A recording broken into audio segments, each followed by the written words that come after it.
Bonjour tout le monde, j'espère que vous allez bien. Je me présente Manon Bordelot et aujourd'hui je vais vous parler d'un des essais de Peter Singer qui se retrouve dans le livre Ethics in a Real World. Le titre de l'essai c'est Wait More, Pay More. Comme on le sait, l'obésité c'est une problématique qui se retrouve à travers la planète au complet. Et ce, autant dans les pays industrialisés que dans les pays en voie de développement. L'OMS qualifie même l'obésité comme étant une épidémie.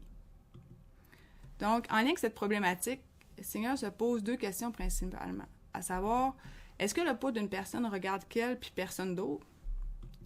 Est-ce que nous devrions accepter davantage la diversité corporelle? Je vous laisse répondre à la maison, mais je vous donne aussi la réponse de Singer qui est non à ces deux questions. Pour lui, peser plus, c'est payer plus. Puis il donne deux exemples en lien avec sa réflexion. Le premier, c'est au niveau des compagnies aériennes. Pour lui, le poids que tu transportes lors d'un vol d'avion, y compris tes bagages puis ton poids corporel, devrait être associé au coût que tu payes. Pourquoi? Parce que c'est ce poids-là qui a un impact sur l'environnement. Fait que si tu pèses plus, tu as un plus gros impact environnemental lors de ton déplacement. Puis donne un exemple.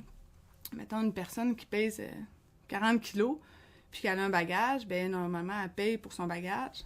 Puis peut-être quelqu'un qui pèse 100 kilos puis qui n'a pas de bagage, bien va payer n'aura pas nécessairement à payer le même coût pour un poids qui est semblable.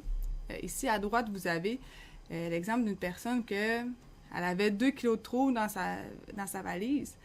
Puis, ce qu'elle a fait, c'est qu'elle a juste mis 2 kilos de linge sur elle pour éviter de payer les frais supplémentaires. Un autre exemple qu'il donne, c'est en lien avec les soins de la santé. Le milieu hospitalier a dû s'adapter au fait qu'il y ait de plus en plus de personnes en situation d'embonpoint et d'obésité.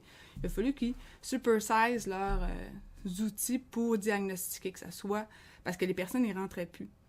Ou sinon, il a fallu qu'ils augmentent la dimension des toilettes, renforcent les lits, les structures.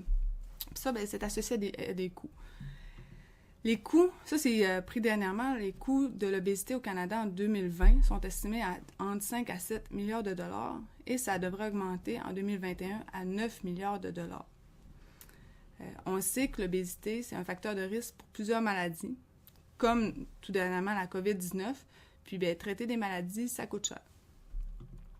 Pour Singer, une des solutions, c'est taxer les aliments qui sont plus néfastes pour la santé. Comme ça, ben, ça va inciter les personnes à faire peut-être de meilleurs choix.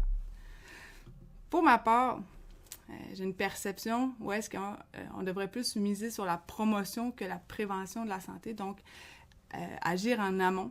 Puis un des éléments, c'est par l'éducation. Je ne sais pas si vous savez, mais dans les écoles, il y a un enseignant qui s'appelle un enseignant en éducation physique et à la santé. C'est lui qui est un peu plus en charge de ce domaine-là.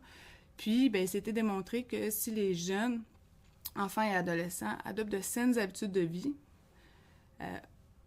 pendant leur jeunesse, mais il y a plus de chances qu'ils gardent ces saines habitudes de vie à l'âge adulte. Donc, d'où l'importance de miser beaucoup plus sur les jeunes au lieu de traiter éventuellement des problématiques, puis ça nous coûte cher en soins de santé.